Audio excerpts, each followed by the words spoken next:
আসসালামু আলাইকুম সম্মানিত ভিউয়ার্স।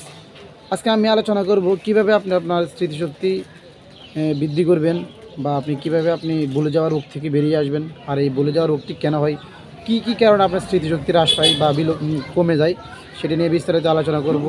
এবং এমন একটি ওষুধের কথা আপনাদেরকে বলবো যে ওষুধটি সেবন করে আপনি আপনার স্মৃতিশক্তি বাড়াতে পারেন, আপনার ভুলে যাওয়া রোগ থেকে আপনি বেরিয়ে আসতে পারেন। তো এই ভুলে যাওয়া রোগ বা এই স্মৃতিশক্তি হ্রাস পাওয়াকে বিজ্ঞানীদের বা মেডিকেলের ভাষায় অথবা চিকিৎসকের ভাষায় বলা হয় ডিমেনশিয়া রোগ। যদি আপনার অতীতের তুলনায় সাম্প্রতিক ঘটনাকে বেশি বলতে বসেছেন বা বেশি বলে যাচ্ছেন, আপনি কি করেছেন বা কি করছেন তৎক্ষণাৎ বা হঠাৎ বলে যাচ্ছেন, এই সমস্ত বিষয়গুলো এটাকে ডিমেনশিয়া বলা হয়। বর্তমানে পৃথিবীতে প্রায় 5.5 কোটি মানুষ এই ডিমেনশিয়া রোগে আক্রান্ত। তো আপনি কীভাবে ডিমেনশিয়া রোগকে প্রতিহত করবেন বা কীভাবে আপনি ডিমেনশিয়া রোগ থেকে বেরিয়ে আসবেন বা এই ডিমেনশিয়া রোগের চিকিৎসা কী, সেটি নিয়ে আজকে আমি বিস্তারিত আলোচনা করব।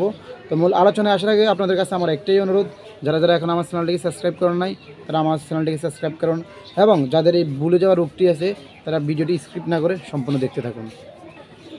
তো এই ডিমেনশিয়া সাম্প্রতিক আমাদের জীবনে একটি ভয়াবহ সমস্যা হয়ে দাঁড়িয়েছে। সেটা এমন পর্যায়ে গিয়ে পৌঁছেছে আপনি কি করেছেন কি করছেন সেটা পর্যন্ত আপনি বলতে বসেছেন বা হঠাৎ বলে গেছেন, কোনো কিছু মনোযোগ দিয়ে করতে পারছেন না, ঘুমের সমস্যা হচ্ছে, সব মিলিয়ে এটি হচ্ছে ডিমেনশিয়া, যা আস্তে আস্তে মস্তিষ্কের ক্ষতি করে মারাত্মক রোগে রূপ নেবে। এটাই হচ্ছে ডিমেনশিয়া। তাছাড়া এই ডিমেনশিয়ার কারণে আচরণ এবং মেজাজের একটা পরিবর্তন লক্ষ্য করা যায় বা আসে। বিভিন্ন নিউরো সায়েন্টিস্ট বা চিকিৎসকের বাসায় সাম্প্রতিক এমন একটি জায়গা, আমাদের ব্রেনের এমন একটি জায়গা রয়েছে যেখানে আমাদের স্মৃতিগুলো জমা হয়।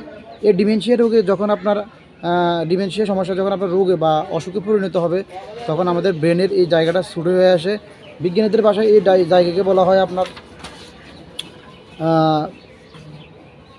হিপোক্যাম্পাস। এই হিপোক্যাম্পাসের ভিতর আমরা আমাদের স্মৃতিগুলো জমা করে রাখি বা আমরা কোনো কিছু এই হিপোক্যাম্পাসের কারণে খেয়াল রাখতে পারি বা মনে রাখতে পারি। তো যখন আমাদের ডিমেনশিয়া রোগে পরিণত হয়, তখন আমরা আমাদের এই হিপোক্যাম্পাসটি ছোটো হয়ে আসে, যার ফলে আমরা কোনো কিছু মনে করতে পারছি না বা কোনো কিছু মনে রাখতে পারছি না। তো আজকে আমি এই সমস্যার জন্য, যারা এই এই সমস্যায় বা এই ডিমেনশিয়া রোগে ভুগছেন, আজকে আমি তাদের জন্য একটি অত্যন্ত কার্যকারী ওষুধ নিয়ে আসলাম। ওষুধটির নাম হচ্ছে জিনোভাইয়ার। এই জিনোভাইয়ার ট্যাবলেটটি হচ্ছে একটি অত্যন্ত কার্যকরী, বর্তমান সময়ের সবথেকে ভালো একটি ওষুধ, ন্যাচারাল ওষুধ জিনোভাইয়ার। এই জিনোভাইয়ার ট্যাবলেটটি তৈরি করেছে রেডিয়েন্ট ফার্মাসিউটিক্যালস লিমিটেড, এবং এর প্রত্যেকটি ট্যাবলেটের দাম 40 টাকা। তো যারা এই ডিমেনশিয়া রোগে আক্রান্ত, কোনো কিছু মনে করতে পারছেন না, মনে রাখতে পারছেন না, দিন দিন স্মৃতিশক্তি লোপ পাচ্ছে, মেজাজ খিটখিটে হয়ে যাচ্ছে, ঠিকমতো ঘুমাতে পারছেন না, বা দৈনন্দিন জীবনে পর্যাপ্ত কাজের প্রেশারে যারা কোনো কিছু মনে রাখতে পারছেন না, এই ট্যাবলেটটি তাদের জন্য একটি অত্যন্ত স্বস্তির ট্যাবলেট বা স্বস্তিকর খবর। এই ট্যাবলেটটি আপনি একটা 3 মাস সেবন করুন। প্রতিদিন একটি ট্যাবলেট খাওয়ার পর আপনার এই ডিমেনশিয়া রোগ থেকে আপনি এই ট্যাবলেটটির সেবনের মাধ্যমে বেরিয়ে আসতে পারবেন। তো এই ট্যাবলেটটি আপনাকে নানান ধরনের সমস্যা থেকে পরিত্রাণ দেবে। যদি আপনার ভুলে যাওয়া রোগ থেকে আপনাকে বেরিয়ে আসতে সহায়তা করবে। এছাড়াও এই ট্যাবলেটটি আপনার এই সমস্যা ছাড়াও আপনার নানান ধরনের কাজ করবে, যেমন আপনার স্নায়বিক দুর্বলতা, ঘুমের ব্যাঘাত, বিরক্তি, দুশ্চিন্তা, অনীহা, স্মৃতিশক্তি কমে যাওয়া ইত্যাদি সমস্যা থেকে আপনাকে সম্পূর্ণ মুক্তি দেবে বা বেরিয়ে আসতে সহায়তা করবে। তো যদি যাদের এই ভুলে যাওয়ার সমস্যা রয়েছে বা যাদের দিন দিন স্মৃতিশক্তি লোপ পাচ্ছে, কমে যাচ্ছে, তারা অবশ্যই এই ট্যাবলেটটি সেবন করুন। আপনার ডিমেনশিয়া রোগ থেকে আপনি বেরিয়ে আসতে পারবেন।